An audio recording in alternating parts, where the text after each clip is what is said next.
পনির butter মশলা কিন্তু সব রেস্টুরেন্টে খুবই ফেমাস, কারণ এটা ভেজিটেরিয়ান টু নন ভেজিটেরিয়ান সবাই খুব পছন্দ করে থাকে। তাই আজ আমি বাড়ির তৈরি ঘরোয়া পদ্ধতিতে রেস্টুরেন্টের মতো পনির বাটার মশলার ইজিয়েস্ট রেসিপিটা আপনাদের সঙ্গে শেয়ার করব।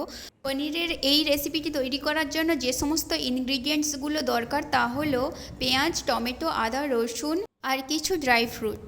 প্রথমেই আমি পনিরগুলোকে ভালো করে পিস পিস করে কেটে নেব এইভাবে। আপনারা পনিরের পরিমাণ মতো ইনগ্রিডিয়েন্টসগুলো নেবেন। আমি আমার এখানে এই পরিমাণ পনিরের জন্য ইনগ্রিডিয়েন্টসগুলো নিয়েছি বলতে দুটো মিডিয়াম সাইজের পেঁয়াজ, একটা টমেটো, 10 কুচি রসুন, সামান্য কিছুটা আদা আর 5টা আমন্ড আর 10-12টা মতো কাজু বাদাম নিয়েছি। এখন আমি পেঁয়াজ, টমেটো, আদা, রসুন সব কিছুর একটা সুন্দরভাবে পেস্ট বানিয়ে ফেলবো, একসঙ্গেই বানিয়ে ফেলবো। যেহেতু আমার এখানে পরিমাণটা একটু কম আছে তো তাই জন্য একসঙ্গেই বানিয়ে ফেলবো। আপনারা চাইলে আলাদা আলাদা করেও পেস্ট বানাতে পারেন।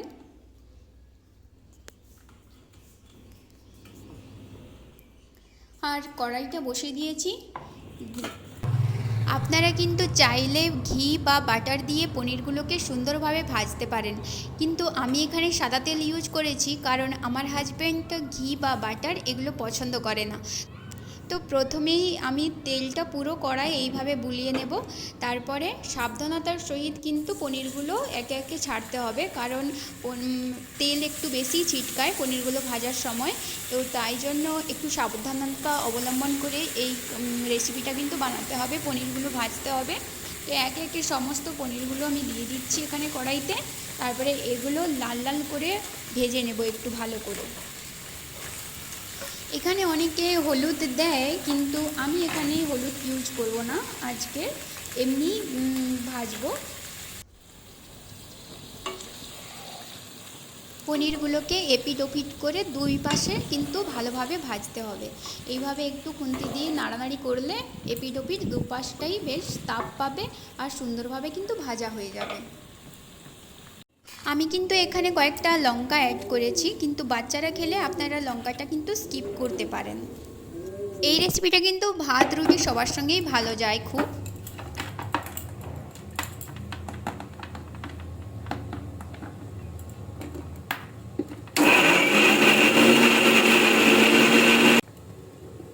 দেখুন পেস্টটা কিন্তু খুব সুন্দরভাবে রেডি হয়ে গেছে। এই পাশে কিন্তু পনিরগুলো দুই পিঠ ভালোভাবে ভাজা হয়ে গেছে। আর এই রকম লাল লাল করে ভাজা হয়ে গেলে পনির ভাজা খেতেও কিন্তু খুবই ভালো লাগে, আপনারা টেস্ট করে দেখতে পারেন। তো পনিরগুলো আমি তুলে রেখে দিলাম একটা প্লেটে। তারপরে এই কড়াইতে একটু সামান্য ঘি দিয়েছি, যেটা আপনাদেরকে দেখাতে ভুলে গেছি। আপনারা চাইলে বাটারও দিতে পারেন, কিন্তু আমি এখানে আমার কাছে ঘি ছিল তো তাই জন্য আমি একটু ঘি দিয়েছি। আর এখানে মশলাগুলো তুলে দেব। এখানে কিন্তু এখন আমি বাদাম পেস্টটা অ্যাড করব না, বাদামটা আমি পরেই অ্যাড করব। বাদামটা পরে দিলে বেশ একটা স্মেল ভালো আসবে আর দেখতেও সুন্দর লাগবে আর খেতেও টেস্টি হবে। তো এটা মশলাটার কাঁচা গন্ধ ছাড়া পর্যন্ত আমি এইভাবে নাড়াতে থাকবো। আর কিছুটা সময় একটু লো ফ্লেমে ঢাকিয়ে রাখলে মশলা থেকে তেল ছেড়ে যাবে কিন্তু। এই যে দেখুন মশলাটা থেকে কিন্তু তেল ছেড়ে গেছে এখন। মশলাটা থেকে কিন্তু তেল ভালোভাবে ছেড়ে গেছে। আর এই পাশে আমি কিন্তু বাদামের পেস্টটা তৈরি করে নেব এখন।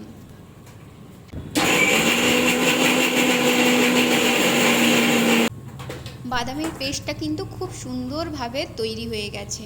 এই যে দেখুন কত মসৃণভাবে বাদামটা মিক্সড হয়ে গেছে। মশলাটাকে ভালোভাবে নাড়িয়ে তারপরে আমি এখানে অ্যাড করে দেবো হলুদ গুঁড়ো, লবণ আর সামান্য একটু লঙ্কা গুঁড়োও দিয়েছি। আমরা একটু আসলে ঝাল খেতে পছন্দ করি তো তাই জন্য একটু লঙ্কা গুঁড়োও দিয়েছি। আপনারা কিন্তু চাইলে স্কিপ করতেই পারেন। এখানে কিন্তু ধনে গুঁড়ো, জিরে গুঁড়োও ব্যবহার করা যেতেই পারে। আমি কিন্তু আমার বাবার বাড়িতে যে প্রথমবার তৈরি করেছিলাম তখন কিন্তু আমি হলুদ গুঁড়ো ইউজ করিনি, কারণ এখানে হলুদ গুঁড়োটা দিয়ে দিলে একটু হলুদ হলুদ হয়ে যায়। তো এখানে আমি বাদাম পেস্টটা দিয়ে দেবো এখন। আর বাদাম পেস্টটা দিয়ে দেওয়ার পরে কত সুন্দর কালার চলে এসছে দেখুন। কত সুন্দর একটা গ্রেভি, কত সুন্দর একটা কালার চলে এসছে। আমি আসলে মেদিনীপুরের আড্ডা রেস্টুরেন্ট আছে, তো ওখানে আমি যখন খেয়েছিলাম তো তখন দেখেছিলাম যে পনির বাটার মশলাটা পুরো সাদা আর দেখতে খুবই সুন্দর আর খেতেও খুবই সুন্দর। ওই রেস্টুরেন্টে যাওয়া মানে আমি কিন্তু পনির বাটার মশলাটাই অর্ডার করি। তো ওটা খুবই ভালো লেগেছিলো বলে তো তাই জন্য আমি বানিয়েছিলাম। তো এখন আমি বাদাম ধোয়া জল মানে ওই বাদাম পেস্ট যে করা হয়েছিল সেই জলটা দিয়ে দেবো গ্রেভি করার জন্য। এখানে কিন্তু দুধও অ্যাড করতে পারেন, অনেকে কিন্তু দুধ দিয়েও খায়, কিন্তু আমার হাজব্যান্ড বলছি ওর দুধের কোনো কিছু জিনিসই পছন্দ নয়, তো তাই জন্য আমি এখানে অ্যাড করলাম না, এখানে বাদামটা একটু বাদাম ধোয়া জলটাই অ্যাড করে দিলাম। তো ওই আড্ডার ওইখানে খাওয়ার পরেই আমার কিন্তু এই পনির বাটার মশলার প্রতি এত ভালোবাসা বাড়ছে। আর তো তাই জন্য আমি প্রথমবার আমার বাড়িতে যখন বানিয়েছিলাম তখন কিন্তু ওইভাবেই বানিয়েছিলাম। এখানে আমি একটু সামান্য জলও অ্যাড করে দিচ্ছি। এখন কিন্তু এই মশলাটা নাড়িয়ে যেতেই হবে, না হলে কিন্তু মশলাটা বসে গেলে তখন কিন্তু আর টেস্ট ভালো হবে না। তো এখন মশলাটা ফুটে গেছে ভালোভাবে, তাই জন্য এখন পনিরগুলো ঢেলে দেবো। আর পনিরগুলো দিয়ে একটু সময় মানে পনিরগুলো একটু নরম হয়ে যাওয়া পর্যন্ত ওয়েট করব, জাস্ট 2 মিনিট মতন ওয়েট করব। তো এটা কিন্তু যাদের হাতে খুবই টাইম কম, যারা ওয়ার্কিং ওমেন আছো, তো তারা কিন্তু খুবই তাড়াতাড়ি কিন্তু করতে পারো। আর এটা ছোট থেকে বড় সবারই খুবই প্রিয় লাগবে, মানে খুবই পছন্দ করবে। আর এটা বলেইছি ভেজিটেরিয়ান নন ভেজিটেরিয়ান সবাই কিন্তু পনিরটা কম বেশি পছন্দ করেই থাকে। তো এবার পনির বাটার মশলাটা কিন্তু রেডি হয়ে গেছে, দেখুন কত সুন্দরভাবে হয়েছে। বাড়িতে কিন্তু পনিরের এই রেসিপিটা অবশ্যই ট্রাই করে দেখতে পারেন, আশা করি আপনাদের সবার খুব ভালো লাগবে। মাছ মাংস ডিম সপ্তাহে তো সবসময়ই থাকে, প্রায় সপ্তাহে যদি একদিন পনির হয় তাহলে আশা করছি কোনো কিছু ক্ষতি হবে না। তো এটা সবারই কিন্তু খুবই ভালো লাগবে।